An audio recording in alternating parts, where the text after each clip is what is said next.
Hi ಎಲ್ರಿಗೂ ನಮಸ್ಕಾರ. R ಅಡಿಗೆ ಮನೆಗೆ ಸ್ವಾಗತ. ಉಡುಪಿಲಿ ಊಟದ ಕೊನೆಯಲ್ಲಿ ಮೊಸರು ಜೊತೆಗೆ ಮಜ್ಜಿಗೆ ಕೊಡ್ತಾರೆ. ಜೀರ್ಣಕ್ಕೆ ತುಂಬಾ ಒಳ್ಳೇದು. ಆ ಮಜ್ಜಿಗೆ ಹೇಗ್ ಮಾಡೋದು ಅಂತ ಬನ್ನಿ ಮುಂದೆ ವಿಡಿಯೋದಲ್ಲಿ ನೋಡೋಣ. ಈ ವಿಡಿಯೋ ಇಷ್ಟ ಆದ್ರೆ ನಿಮ್ಮ ಫ್ಯಾಮಿಲಿ ಫ್ರೆಂಡ್ಸ್ಗೆ ಶೇರ್ ಮಾಡಿ. ನಮ್ಮ ಚಾನೆಲ್ನ ಸಬ್ಸ್ಕ್ರೈಬ್ ಮಾಡೋದು ಮರಿಬೇಡಿ. ಮಜ್ಜಿಗೆ ಮಾಡ್ಕೊಳಕ್ಕೆ ಫಸ್ಟ್ ಒಂದು ಒಗ್ಗರಣೆ ಹಾಕೋಣ. 1 ಟೇಬಲ್ ಸ್ಪೂನ್ ಎಣ್ಣೆ ಹಾಕೊಂತ ಇದ್ದೀನಿ. ಎಣ್ಣೆ ಕಾದಿದೆ, ಸ್ವಲ್ಪ ಸಾಸಿವೆ ಹಾಕೊಂತ ಇದ್ದೀನಿ, ಒಂದು ಸ್ವಲ್ಪ ಜೀರಿಗೆ, ಸ್ವಲ್ಪ ಕರಿಬೇವು, ಕಟ್ ಮಾಡಿ ಇಟ್ಕೊಂಡ್ರೆ ಒಣಮೆಣಸಿನ್ಕಾಯಿ. ಅಷ್ಟೇ ಸಿಂಪಲ್ ಒಗ್ಗರಣೆ ಇದಕ್ಕೆ. ಇವಾಗ ಮಜ್ಜಿಗೆ ಹೆಂಗೆ ಮಾಡೋದು ಅಂತ ನೋಡೋಣ ಬನ್ನಿ. ಒಂದು ಪಾತ್ರೆ ತಗೊಂಡು 200 ಗ್ರಾಮ್ ಅಷ್ಟು ಮೊಸರು ಹಾಕೊತಾ ಇದ್ದೀವಿ.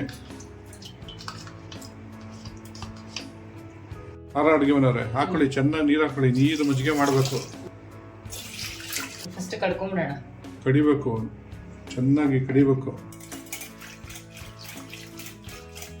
ಅಡುಗೆ ಮನೆಯವ್ರೆ ಚೆನ್ನಾಗಿ ಕಡ್ಕೊಂಡ್ರ ನೋಡಿ ಎಷ್ಟು ಚೆನ್ನಾಗಿ ನೊರೆ ಬಂದಿದೆ ಮೇಲೆ. ಈ ತರ ಮಜ್ಜಿಗೆ ಕಡಿದ್ರೇನೆ ಟೇಸ್ಟ್ ಚೆನ್ನಾಗಿರೋದು. ಸಾಕ್ಬಿಡಿ, ಕಡ್ದಾಗಿದೆ ತೆಗ್ಬಿಡಿ. ಇದೇನು ಅಂತ ನೋಡ್ತಾ ಇದ್ದೀರಾ? ಇದು ಅನ್ನದ ಗಂಜಿ. ಇದು ಅನ್ನ ಬೇಯಿಸ್ಬೇಕಾದ್ರೆ ಬಸ್ತಿಕೊಂಡಿರೋದು. ಆ ಗಂಜಿನ ಇವಾಗ ಮಜ್ಜಿಗೆಗೆ ಹಾಕೋಣ. ಈ ಗಂಜಿ ಮಾಡೋರು ಹಾಕೊಬೋದು, ಅನ್ನದ ಗಂಜಿ. ಇಲ್ಲಾಂದ್ರೆ ಕಾಯಿ ಹಾಲಲ್ಲೂ ಮಜ್ಜಿಗೆಗೆ ಹಾಕೊಂಡು ಹಾಕೊಬೋದು. ನಾನು ಸಿಂಪಲ್ ಆಗಿ ಅನ್ನದ ಗಂಜಿಲಿ ಮಾಡ್ತಾ ಇದ್ದೀನಿ. ಇನ್ನೊಂದ್ಸರಿ ಕಳ್ಕೊಂಬಿಡೋಣ. ಕಲ್ಸ್ಕೊಳ್ಳಿ ಚೆನ್ನಾಗಿ, ಗಂಟಾಗಿ ಕಲ್ಸಿ ಚೆನ್ನಾಗಿ. ಆಕ್ಚುಲಿ ಅನ್ನದ ಗಂಜಿನ ತಂಪು. ಹೌದು, ಅನ್ನದ ಗಂಜಿನೂ ಮಾಡ್ಬೋದು, ಕಾಯಿ ಹಾಲಲ್ಲೂ ಮಾಡ್ಬೋದು. ಕಾಯಿ ಹಾಲು ತೆಗೆದು ಮಾಡೋಷ್ಟು ಲೇಟ್ ಆಗುತ್ತೆ. ಅನ್ನ ಬೇಯಿಸ್ಬೇಕಾದ್ರೆ ಗಂಜಿ ತೆಕ್ಕೊಂಡ್ರೆ ಗಂಜಿಲಿ ತುಂಬ ಚೆನ್ನಾಗಿರುತ್ತೆ. ಇವಾಗ ಎರಡು ಚೆನ್ನಾಗಿ ಮಿಕ್ಸ್ ಆಗಿದೆ. ಇವಾಗ ಇದಕ್ಕೆ ರುಚಿಗೆ ತಕ್ಕಷ್ಟು ಉಪ್ಪು ಹಾಕೋಣ. ಹಿಂಗೆ ಹಾಕೊಳ್ಳಿ.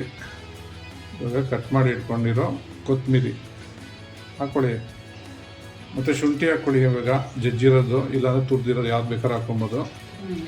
ಕರಿಬೇವು ಹಾಕ್ಕೊಳ್ಳಿ. ಖಾರಕ್ಕೆ ಮೆಣಸಿನ್ಕಾಯಿ ಅಷ್ಟೇ. ನಮ್ಮ ಉಡುಪಿ ಕಡೆ ಊಟದ ಕೊನೆಯಲ್ಲಿ ಕೊಡೋ ಜೀರ್ಣ ಮಜ್ಜಿಗೆ ರೆಡಿಯಾಗಿ ಹೋಗಿದೆ. ಲಾಸ್ಟಲ್ಲಿ ಹಾಕೊಳ್ಳೋದು. ಹಾಕೊಳ್ಳಿ ಒಗ್ಗರಣೆ. ಇವಾಗ ಒಗ್ಗರಣೆ ಮಾಡಿ ಇಟ್ಕೊಂಡಿರಲ್ಲ ಮೊದಲೇ, ಇವಾಗ ಅದನ್ನ ಮಜ್ಜಿಗೆ ಹಾಕೊಂಡ್ಬಿಡೋಣ. ಅಡುಗೆ ಮನೆಯವ್ರು ಹಾಕೊಳ್ಳಿ, ಒಗ್ಗರಣೆ ಮಾಡಿ ಇಟ್ಟಿರೋದು ನೋಡಿ. ಇಷ್ಟೇ ಸಿಂಪಲ್ಲು ಉಡುಪಿದು ಜೀರ್ಣ ಮಜ್ಜಿಗೆ ರೆಡಿಯಾಗಿ ಹೋಗಿದೆ. ನೀರು ಇನ್ನೂ ಬೇಕಾದ್ರೆ ಕ್ವಾಂಟಿಟಿ ಸೇರಿಸ್ಕೊಬೋದು. ವ್ರತಗಳಲ್ಲಿ ಒಗ್ಗರಣೆ, ಇಂಗು, ಕೊತ್ತಂಬರಿ ಸೊಪ್ಪು ಏನೂ ಹಾಕಲ್ಲ. ವ್ರತ ಮಾಡ್ಬೇಕಾದ್ರೆ ಬೇರೆ ಟೈಮಲ್ಲಿ ಹಾಕ್ಕೊಂಡು ಇದನ್ನ ಈ ಥರ ಮಾಡ್ಕೊಂಡು ಕುಡಿಬೋದು. ಅನ್ನಕ್ಕೆ ಹಾಕೊಬೋದು, ಹಂಗೆ ಕುಡಿಬೋದು. ಉಡುಪಿಲಿ ಮಾಡುವ ಜೀರ್ಣಕ್ಕೆ ನೀರ್ ಮಜ್ಜಿಗೆ ರೆಡಿ ಆಗಿದೆ. ಟ್ರೈ ಮಾಡಿಬಿಟ್ಟು ಹೇಗಿತ್ತು ಅಂತ ಕಮೆಂಟ್ ಬಾಕ್ಸ್ ಅಲ್ಲಿ ತಿಳಿಸಿ. Thanks for watching our video.